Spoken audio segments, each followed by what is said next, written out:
भूतिया क्राइम कहानी। गांव के लोग अक्सर रात्रि के अंधेरे में रुद्रपुर के किले की ओर जाने से बचते थे। उन्होंने सुना था कि वहां एक भूत रहता है जो रात में अपनी उपस्थिति का आभास कराता है। किंतु यह सिर्फ अफवाह नहीं थी। रमेश, जो गांव का एक निडर युवक था, इस भूतिया कहानी को सच मानने के लिए तैयार नहीं था। एक रात अपने दोस्तों की चुनौती पर रमेश ने किले में जाने का फैसला किया। उसके हाथ में केवल एक टॉर्च और एक छड़ी थी। उसने हिम्मत जुटाई और किले की ओर चल पड़ा। किले के पास पहुंचकर उसने देखा कि वातावरण में अजीब सी ठंडक और सन्नाटा था। उसकी टॉर्च की रोशनी में उसने देखा कि किले की दीवारों पर पुरानी खून की धारियां और हाथों के निशान थे। अचानक एक अजीब सी आवाज ने उसे चौंका दिया। वह आवाज मानो किसी के रोने की थी।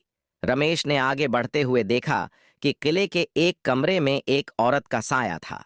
वह साया हवा में तैरता हुआ प्रतीत हो रहा था। उसकी आंखों में डर और गुस्से की झलक थी। रमेश को तुरंत समझ आ गया कि यह वही भूत था जिसके बारे में गांव वाले कहते थे। किले की दीवारों पर लगी तस्वीरें और सामान उस औरत की कहानी बयां कर रहे थे।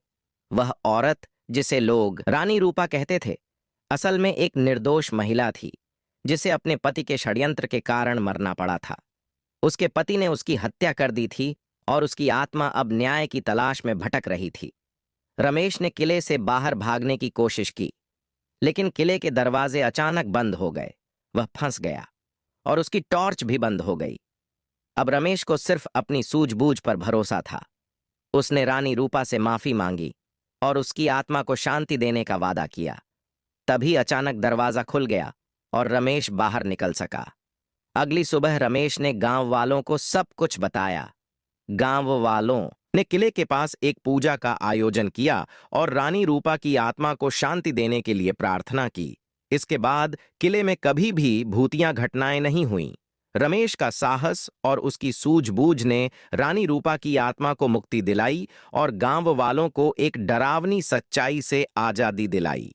कुछ समय बीत गया और रुद्रपुर गांव अपनी सामान्य दिनचर्या में लौट आया। रमेश का साहस गांव के युवाओं के लिए प्रेरणा बन गया। लेकिन किले की कहानी खत्म नहीं हुई थी। एक दिन गांव के एक छोटे बच्चे मोहन ने अपनी मां से बताया कि उसने रात में एक अजीब सपना देखा था। उसने देखा कि रानी रूपा किसी औरत के साथ बात कर रही थी। बच्चे के इस सपने ने रमेश का ध्यान आकर्षित किया। उसे यह समझ में आया कि शायद किले में अभी भी कुछ रहस्य बाकी है। रमेश ने कुछ और गांव वालों के साथ मिलकर किले की जांच करने का फैसला किया। इस बार वे सावधानीपूर्वक किले की सभी कमरों और दीवारों की तलाशी लेने लगे। एक पुराना संदूक, जो पहले किसी ने नहीं देखा था, एक कोने में छिपा हुआ मिला। उसमें पुराने दस्तावेज और एक डायरी थी। डायरी में रानी रूपा की दर्दनाक कहानी विस्तार से लिखी हुई थी। उसमें यह भी लिखा था कि उसके पति ने सिर्फ उसका ही नहीं, बल्कि और भी कई निर्दोष लोगों का खून किया था और उनके शवों को किले के गुप्त तहखाने में छुपाया था। इन दस्तावेजों ने कई पुराने अनसुलझे अपराधों को उजागर किया।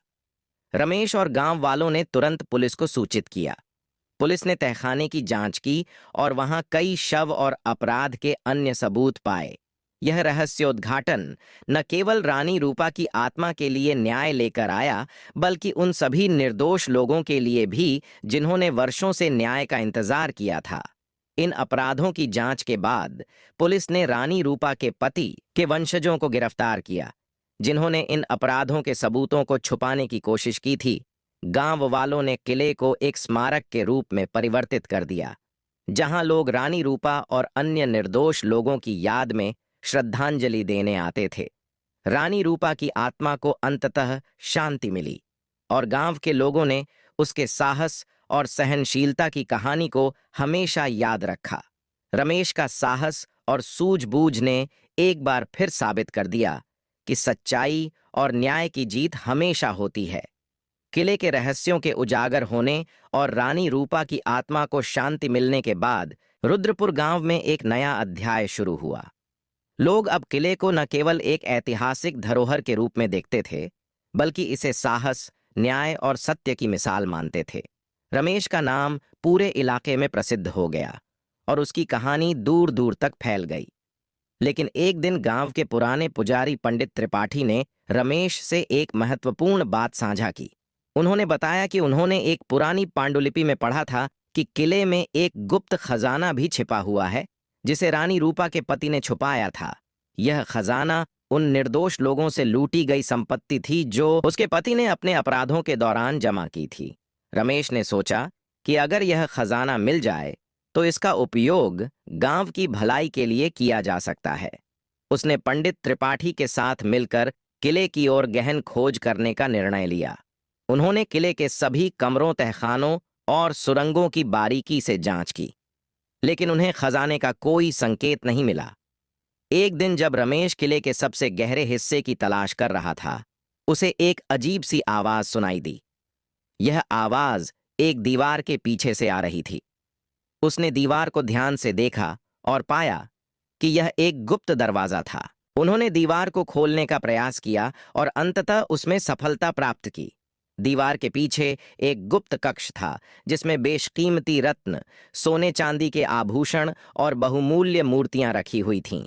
रमेश और पंडित त्रिपाठी ने गांव वालों को इसकी सूचना दी और सभी ने मिलकर खजाने को बाहर निकाला।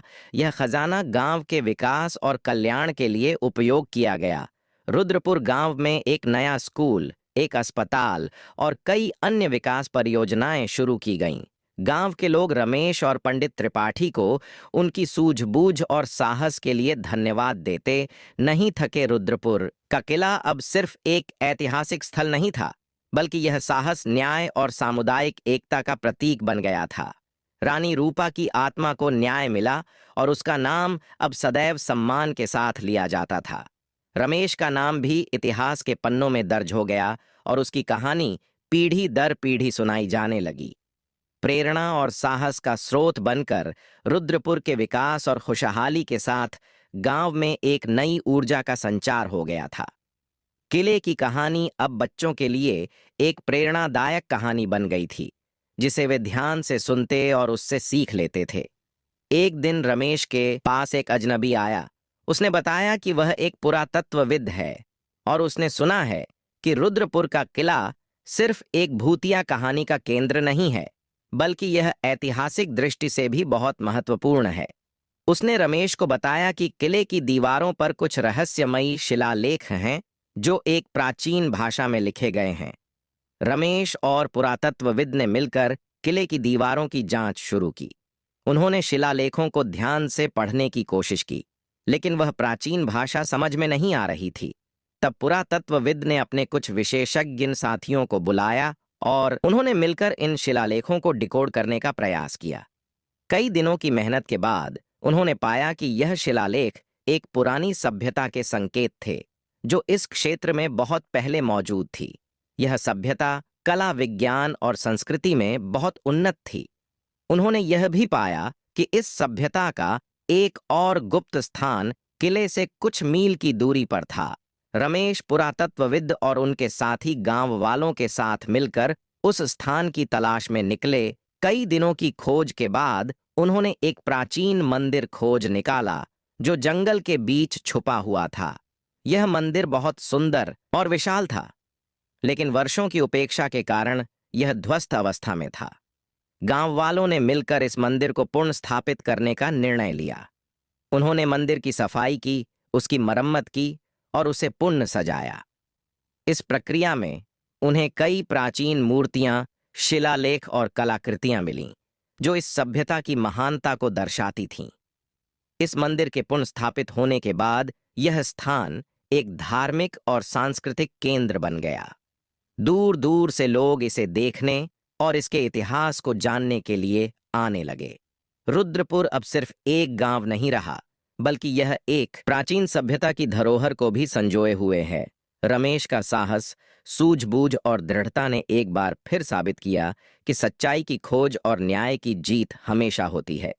रुद्रपुर की कहानी अब सिर्फ एक भूतिया किले की कहानी नहीं रह गई थी, बल्कि यह एक ऐसी यात्रा बन गई थी जिसमें साहस, न्याय, इतिहास और संस्कृति का अद्भुत संगम था। रमेश और गांव वालों ने मिलकर इस धरोहर को संजोया और आने वाली पीढ़ियों के लिए एक प्रेरणादायक कहानी बनाकर प्रस्तुत किया। रुद्रपुर की उन्नति और उसके इतिहास की खोज से प्रेरित होकर राज्य के पुरातत्व विभाग ने गांव में एक स्थायी शोध केंद्र स्थापित करने का निर्णय लिया। इस केंद्र का उद्देश्य रुद्रपुर और उसके आसपास के क्षेत्रों की पुरानी सभ्यताओं का अध्ययन करना और उन्हें संरक्षित करना था। रमेश, जो अब गांव का एक नायक बन चुका था, को इस केंद्र का प्रमुख नियुक्त किया गया। उसने अपने उत्साह और समर्पण से इस नई जिम्मेदारी को स्वीकार किया।